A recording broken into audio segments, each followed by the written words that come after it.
Welcome to MIA2K, your ticket from Miami to Seoul. We're Kathy and Laura, and we're so happy you could join us today. You probably know us from, just kidding, you don't know us yet. We're just two Miami girls with obsessive fandom tendencies who fell into the inescapable void of Korean entertainment. And we're here to share our insights and spill all the tea only grown fans like us can enjoy. We've done all the research and acclimating so you don't have to. Before we begin, please make sure you're following us wherever you listen to your favorite podcast. And if you love visuals like us, you can watch us on our YouTube channel. We drop episodes with our hot and sunny takes every week.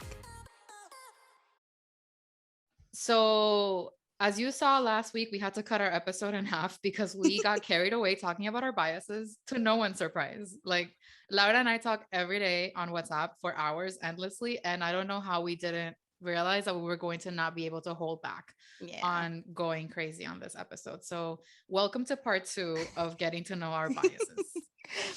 Also, we're not sorry. This is a 2-parter.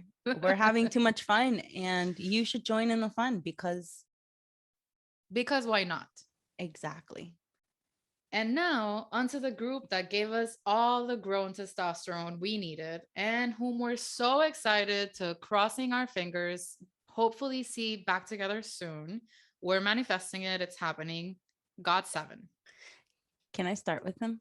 You can start. You could Okay. Go ahead. I'm not gonna claim any ownership here because you brought me into this mess. So go for it. So GOT7. It was actually one of the first groups that I noticed. I don't remember why. I think it was because of Jackson.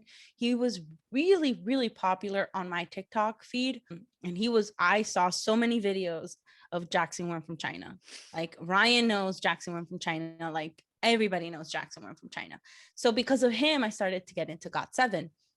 I watched a video of them during Christmas 2020 where Hwiyoung.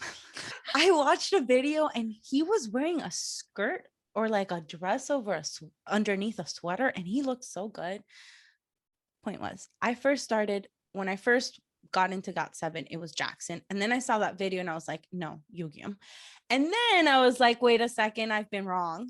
It's not, it's JayB. And you know what? I was right. He is perfect. He is actually our only shared bias because I shoved him down Kathy's throat. And I don't feel bad about it. I really don't. Can I say really quickly, though, that I feel like Hwiyoung is still one of your infinity stones as a Kim. Yes. He's still there.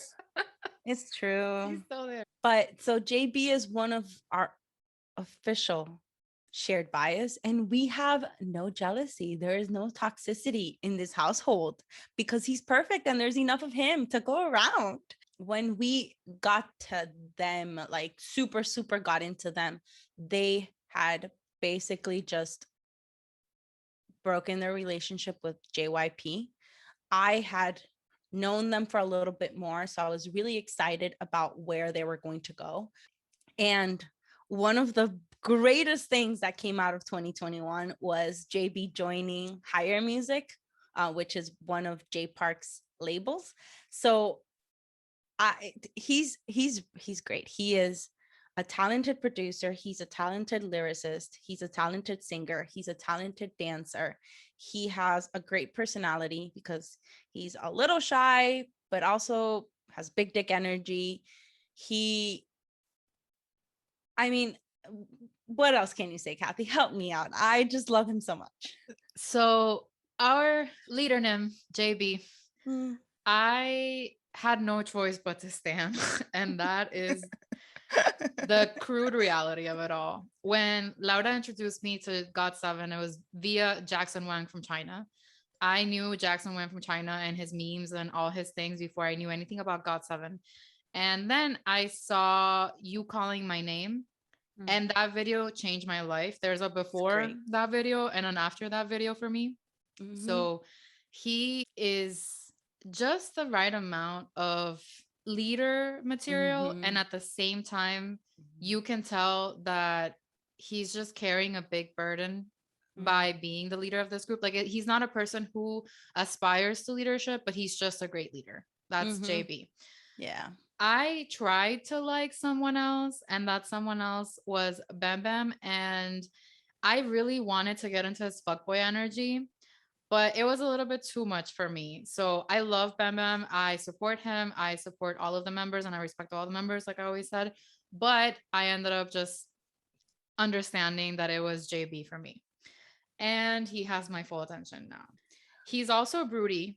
And he looks like a rapper, but he's not. A lot of people mistake him for a rapper when they first lay eyes on him because he kind of has that vibe. He used to have this like really crazy, insane piercing under his eye on top of the cheekbone. And there's just something so mysterious about him. Like his own members have never been to his apartment. And you know that you are a kinky motherfucker when you don't want to have your own idol group in your home. So I stand that part about him. We know why he didn't have his own members in the group. Now we know. If you guys don't know what we're talking about, just Google JayB controversy and you know what we're talking about. Let's just say really quickly 3 words to describe the issue. Instagram, wall art. That's enough. That's all you need to know. Yeah, that's all you need to know. That's good. So we know, and also that video of their choreography when his necklace goes into his mouth accidentally, but it's also the most BDSM footage of my life. Hello, how can I not? Even Jennie of Blackpink liked it, and as an idol, she's not supposed to like shit. At least not anything related to men. So if she decided to like it, it was because she had no choice. And honestly, she had no choice. So moving on, we're going back in time. That was a little shady, but not really. We love this group. We're moving on to SHINee. They've been around literally forever. And even though their music isn't always to our taste and their styling is a little questionable, they're also super catchy. And honestly, for them, it's all about personality for us. And they're the idol's idol. I'll start. So a brief intro with me and SHINee. I got to know SHINee because Laura kept telling me about Taemin, and I would let her share her catchphrase that she talks about so much in her blurb or spiel about Taemin. But I got into SHINee just because, let's start by the fact that SHINee has the hardest debut song of all time, of all groups, indisputable. Replay is a cultural reset and will always be a cultural reset. Yes. No one told them to snap that hard, yet they did. SM doesn't have a lot together when it comes to SHINee, but Replay really got it right. So I got to really see that part of their musical background. And with SHINee, you kind of go into it with a lot of curiosity, because when you see the footage of them that is older than, I don't know, 3 weeks, you're like, what decade did these people come from? Their hairstyles, their outfits until like 2018 or maybe 2017 were extremely questionable. So, well, no, I mean, like, the whole like come over mushroom, Okay. I was gonna say even past 2017 and 18. It was questionable last week. I'm not talking. It's never not gonna be questionable. I do not stand the styling of SHINee, and let me make that very clear. The styling Nunas have failed us for SHINee completely.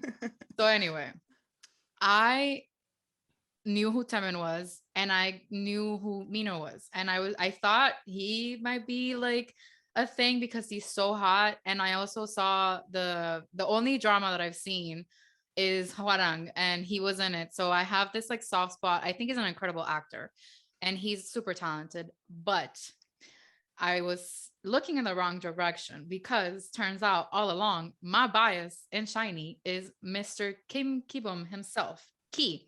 So I'm obsessed with Ki. He is a sassy motherfucker, and he gives no fucks about anyone or anything. And he will say what's on his mind, and I stand and I live. Ki is super talented. He has the voice of an angel. actually the one that has the most poppy voice out of the whole group. That's true. As an idol, he's the one that emulates that idol vocals the most. Yeah. He's also a very talented just performer. He's a great dancer. He can do no wrong. Absolutely. He's not only a talented singer and a performer, but he is also so good at being witty on the spot, and that's why he's so popular in Korean what do you call them, variety shows, because he has that personality, he has that wit to like answer and spew amazingness, and it's just like, how is he so perfect? Like, oh my god, it's incredible. If you look up videos of, you know, every idol has like a thing of, you can look up a compilation about them and there will be a compilation about them of something specific. With Key, you can look up Key being savage and the compilations will be endless. And I love that. I love watching it. Also, he's the best English speaker in the group. And that also undeniably makes it easier to connect to them in particular. So I connect a lot to him. And I love him. One of our favorite things about SHINee is when they go live, because they're so unhinged and they really have no chill. So we love that. And when he goes live on his own, a lot of the footage that is collected for his compilations is of him live on his own, because he's just so funny. And he, even though his emoji, we didn't talk about this at the beginning, but every idol is represented with emojis, especially on Twitter. When people are translating what they say, they use emojis because of the character limit. And in general, I think all the groups just have a way of representing their members via emojis or whatever. So because his name is Key, the emoji of the key is the one that's used for him. But he is the most cat out of all the cats that have ever lived. He is an absolute cat, even though he has 2 dogs. Actually, that's what makes him a cat, that he owns dogs. He's like, I'm not gonna own my own species, I'm gonna own the other one. He laughs at pain when he sees, like, I think he loves cringe and he loves to see people fail, and he just gets so much pleasure out of it. And that evil laughter, like, he's a Disney villain. That's who he is he is a Disney villain. And I just love that about him. But at the same time, I think he is so sensitive. And it's not a competition of sensitivity of like who's more sensitive than who. I think all artists in general are sensitive because they have to be, because they connect to their emotions a lot. But Key is just really in touch with his feelings. He can really express himself when he's not doing well. And he is very strong for his members. But when he crumbles, and he's okay with that. And I just love that about him. So I stand my Key. I read a letter that he penned to one of his members, and I mean, I cry with certain things, but this letter was so heartfelt and so understanding, and it was so beautiful because you can tell that the relationship was so real. It made me like cry, because I had never read something like that before. It's just worth mentioning that he, even though he may not show it, and this falls into, I didn't mention this earlier in the last week's podcast at this point, but one of the things that I think is a common thread among most of my biases is that they are what you would call a tsundere, which is someone who looks very strong on the outside, but is actually really soft on the inside and loves their members. So the members that I like usually are very like bitchy and not about the emotion PDA side, but they will drop their existence right away if someone calls for them. When you sent me that letter, I've never seen, like you said, someone be so understanding and be able to put themselves in someone else's shoes in such an incredible, eloquent way. And without judgment. Yeah. So with common theme for SHINee, I originally thought my bias was Minho, because again, I first started watching K-dramas and he's also an actor. So I first knew him not as an idol, but as an actor. So it was one of those where I watched the dramas and I like would research the person and be like, oh wait, what? He's an idol. So that's kind of how it went for me. You know, he's also like tall and he's like athletic and he's a good actor and whatever. So at first I was like, oh yeah, it's me. It's not. My bias is Taemin. And let me tell you why. Taemin is the idol's idol. Every single idol, well, maybe not every single, but most fourth gen idols love Taemin. They look up to him. Matter of fact, Taemin is part of Super M, which is like this mashup of members from all different groups in SM. And every single person in Super M is in love with Taemin. They want to be him. They've looked up to him their whole life. They can't believe they're so lucky they're in the same group as him. And like, I get it. He's wonderful. So the thing that Kathy was saying before that I always say was Taemin crawled so Jimin could walk and Yeonjun could run. They're very similar in their performance. Taemin is also one of the idols that can do feminine and masculine when he dances really well and put it together. Jimin is also one of them, and Yeonjun is also one of them. So it's like Taemin paved the way so Jimin could be who he is, and they both did it so Yeonjun could be who he is currently. He is a wonderful performer. Like, he has a pretty voice, but what I love about him personally is his performance. He came out with the song called Move, and it is a motherfucking work of art. Like, let me tell you. So he's always been known to be a really good dancer. That's who he is. So a lot of people pegged him as, okay, any of the solos that he does come out with are going to be super dance heavy. So you know what he did? He said, fuck you guys. I'm not going to do that. Move. It is a song. It's really good. But what really makes it is the visuals. The choreography is so hard. I have seen so many idols trying to do it, but if you're not a good dancer, it's not going to look good. Even if you are, there's just something about the movement, because again, it's ironic that it's a song called Move and there's so little movement. It's so subtle that not everyone can hit that. And I will interject right here to say, I sent my friend Lindsay, shout out to Lindsay. I know you're listening. I sent her the video of Taemin doing Move because I was trying to prove a point that Taemin is the #1 dancer in the K-pop industry. End of story. Nothing else needs to be said after that. And she said that her and her husband watched the video and they were both mesmerized by him. And like, that's just what Taemin does. His stage presence is unmatched. Ryan loves Taemin. Like, we did that whole blended thing on Spotify. We were only 72%, whatever, it's fine. And I didn't know this. Oh yeah. And we're 96. Hello. So we're 72%, but like in that blended playlist, Spotify tells you which song comes up because of whoever. Move is both of us. He loves that song. And it's amazing.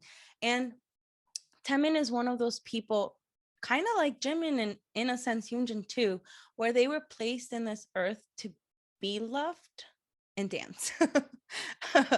And he's sensitive but very strong, but also he just loves to be loved, and I'm here to love him. And I, with Taemin, also military lady, because he is currently enlisted. He's gone through some rough times, and I just hope they get him out soon and these 18 months are over, because let me tell you, he was not put in this earth to be part of the military. He was put on this earth to dance and be loved and be an idol and be an idol's idol. And that's all I got to say about that. We miss you, Taemin. We're here for your comeback. His V Lives, where he started speaking English, because like right before he enlisted, he started like trying to learn English. Oh my God. Iconic. Adorable. Adorable. Adorable. Woody baby cheese. Adorable. Yeah. So because we failed I was and not making this episode 3 hours long, we figured that the rest of our biases, we were going to just speak very briefly about them. I don't know how we'll be able to do that, but we'll try. Yeah. And the rest, we're just kind of gonna go back and forth, volleying each other, the members. So I'll just start really quickly. We don't talk a lot about girl groups. One of the girl groups that we stand unequivocally, oh my God, because their talent is just so supreme and their personalities are everything, amazing, is Mamamoo. And my bias, to no one's surprise that knows anything, is Hwasa, because first of all, she's a bad bitch. Her nails can come for me, have come for me, and have ended my life, and I was okay with it. It was fair. She has a very strong face, extremely strong features, very feline. She's a fucking Leo, okay? Leo. Like when Laura and I got into Mamamoo, we both got into our people, into our biases, and then we both were like, oh, we bring the same bullshit that we do for the men for the women, which is consistent behavior and I think should be applauded, but that's besides the point. So she's a Leo. I love her. She's such a bad bitch. I stand her and I worship the ground she walks on. Honestly, every single person in Mamamoo is a bad bitch, let's be honest, but Hwasa is the baddest of the baddest bitch. My bias is Solar because she's a leader. You know what I do. She's extremely talented. Her voice is amazing. And, you know, she's also a bad bitch in her own right. I heard about the story where she started questioning why like guys could like rip off their shirts and take off their shirts in the stage. So she said, you know what? I can too. And so she did it. She also had this performance in Korea, which is a pretty conservative society, where she was pole dancing in the middle. Like, come on. Like, how can you not love her? She's an absolute risk taker, trendsetter, incredible. 100%. And she really is. She has earned her right as the leader of that group 20 times over, honestly. She's also the oldest. Yes. Yeah. For our next group is Tomorrow by Together, or TXT, which they don't like it when you call them TXT, but ain't nobody got time to say Tomorrow by Together all the time. Or their song titles. Or, yeah, bro. Jeez. My bias, funny story, couldn't remember his ass ever. I knew the other 4 members by heart. I knew what they look like, their names, their zodiac signs, everything about them. This motherfucker, I was like, what's his name again? How do you write his name again? How do you say these things? Cut to me simping for this man, technically, because he was born in like 99, but like he's a freaking fetus, bro. His name is Yeonjun. He's actually the young of the group. He's the oldest one. He is an incredible performer. They, and by they is a very loose term. I'm pretty sure Hybe or Big Hit like infiltrated this into the culture. They call him the 4th gen It Boy because he's so talented. I don't argue with it because he really is. He's an incredible, mesmerizing performer. He really captures you when he's on stage. He was chosen as Artist of the Month last year by Studio Chum, and his performance was delicious. He's beautiful to look at. He's a very graceful dancer, and I have nothing else to say other than I'm obsessed, and I was wrong yet again, and I live with my choices. That's it. So, again, no surprise. I biased the leader. His name is Soobin. This speed round is really gonna expose your ass with your leader bias. Like, really. So he's the leader, and sucks for him because he's the only introvert in the whole group.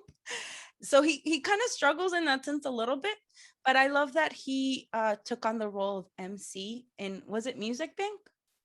I never know the difference between Music Bank or Music Core. One of the music shows. Yeah. In one of them. And I love that, you know, he's putting himself out there, and he's also really, really tall. Really tall. And you know what? Leader tall, puts himself out there. That was it for me. He's a hot guy. Oh, self-proclaimed hot guy. I felt a little uncomfortable knowing that he was born in 2000, but that's besides the point. He's also a Saji. His birthday is the day after Jin's. So 3 days. It just makes sense. Our next group is EXO. I've been trying to get Kathy into EXO for the longest time. I think they make bops upon bops upon bops. And my bias in EXO is Baekhyun. Let me tell you, he is okay. So we know Jin is my ult, right? But right underneath Jin, like right there, is Baekhyun. He is perfect. He is a amazing singer, like amazing singer. And he can also dance, let me tell you. He can also dance. And he's a little bit of a bully. All the EXO members are a little scared of him. And like, they should be. He's perfect. But he's one of those people that like, even though they might be a little mean, everybody still loves him, which I think I can relate a little bit. And I am also a military lady here.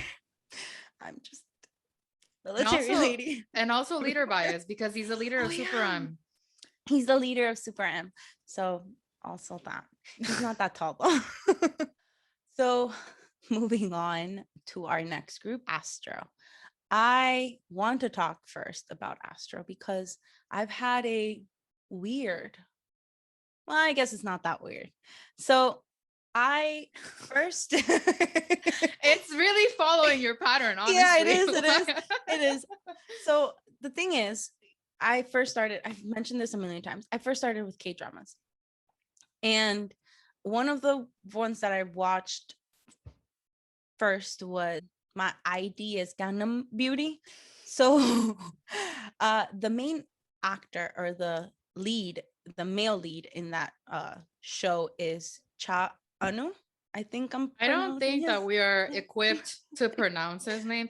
So I watched My ID is Gangnam Beauty, and he was the male lead. Anu was the male lead. And I didn't like him there because it was one of his first dramas and he wasn't a really good actor.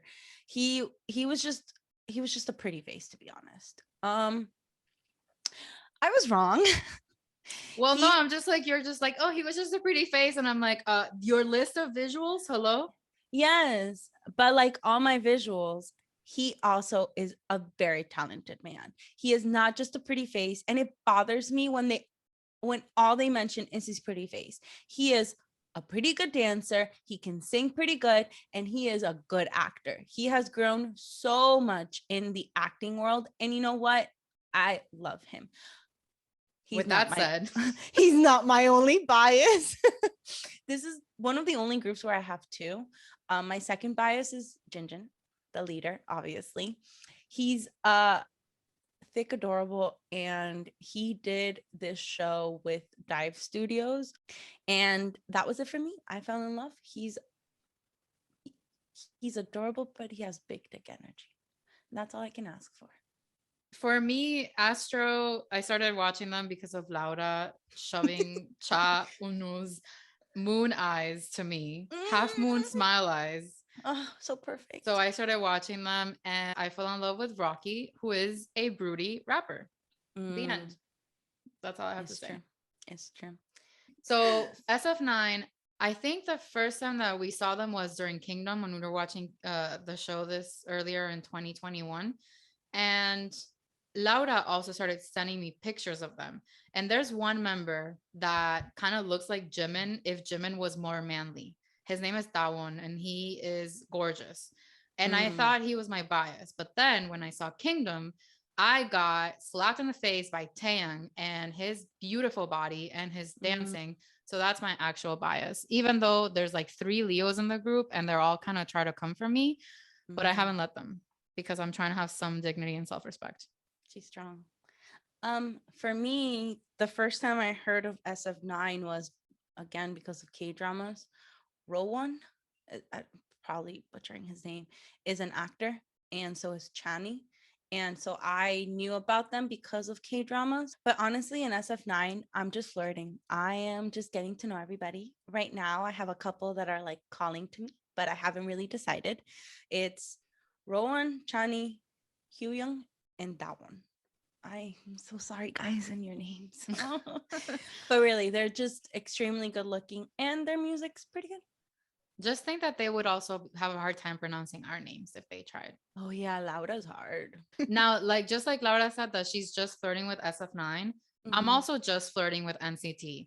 It's a miracle that I'm even giving them the time of day because when I heard that it was 23 members, I was like, ain't nobody, and I mean not a fucking soul, got time for this shit. But with that said, their subunits do make it a little bit easier to like get to know them on a more streamlined basis.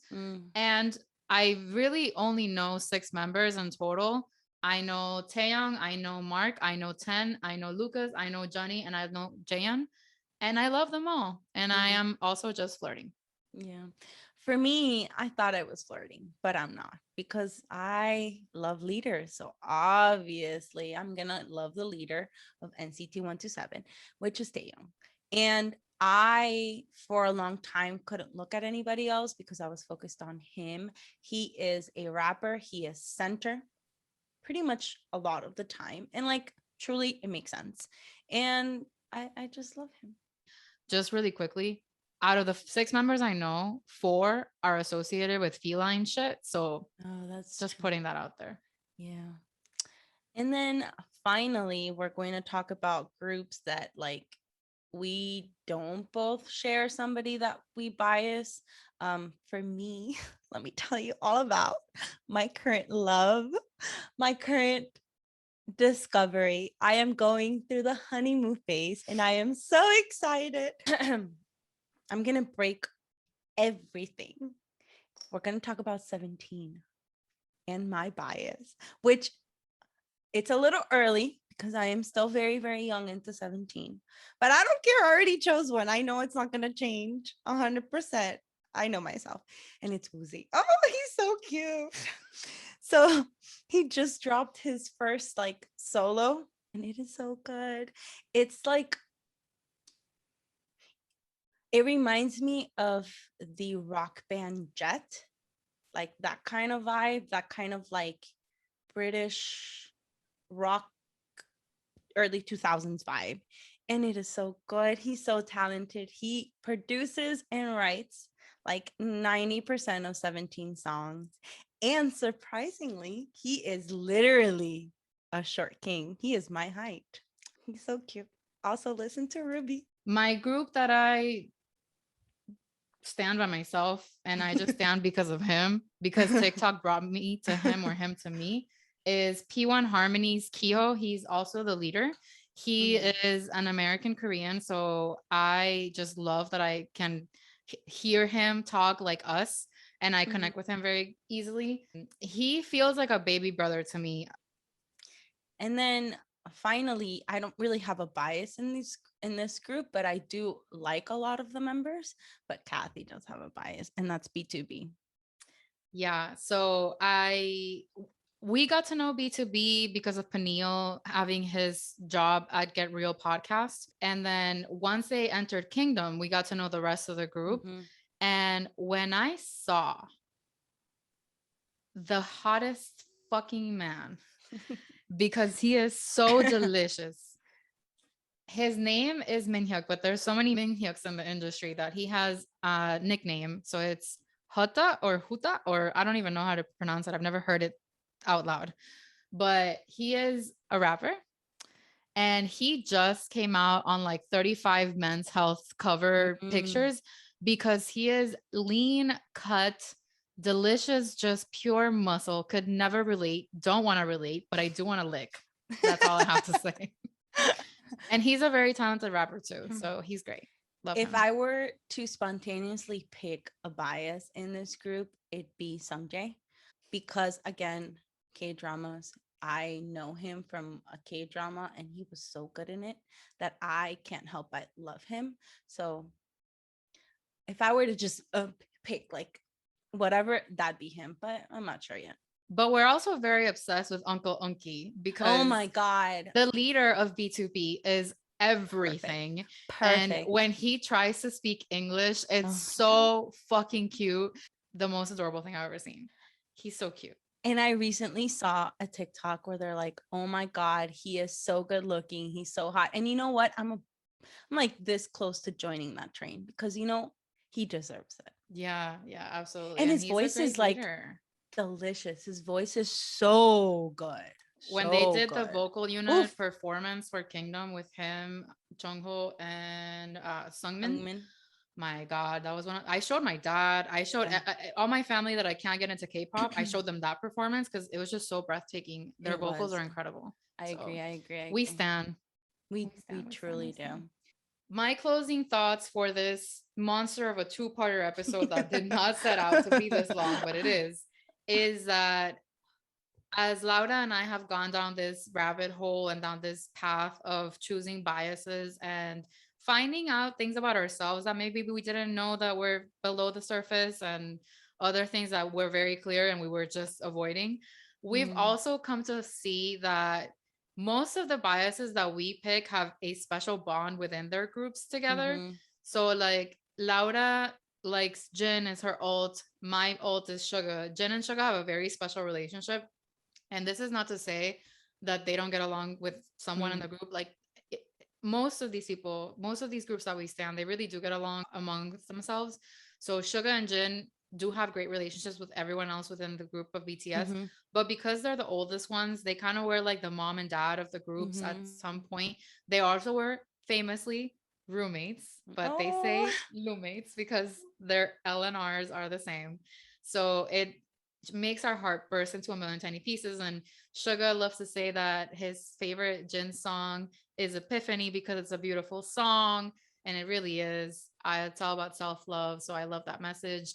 And he loves to praise Jin and all those things. So we will probably be sharing on social at some point in the coming weeks just how much our biases love each other, just like Laura and I love each other and just go so well together and are 96% compatible on Spotify and in life. So that's something that I really find heartwarming about this whole journey into our biases. Yeah. And so now that you know who we like and maybe a little bit of how we're like and what we're like, you should check out our Instagram and share with us who your biases are. And if you don't have biases yet, what are you waiting for? Just go consume some content and see who tickles your pickle. You'll have fun. Thank you so much for listening to this episode of the MIA2K podcast. We have lots of great content coming up ahead, so please don't forget to follow and subscribe to our show on Apple Podcasts and Spotify. And if you enjoyed our episodes, please rate us 5 stars. And for the real-time tea, follow us on Instagram, Twitter, TikTok, and Facebook by searching for @MIA2K Podcast. Dale, bye.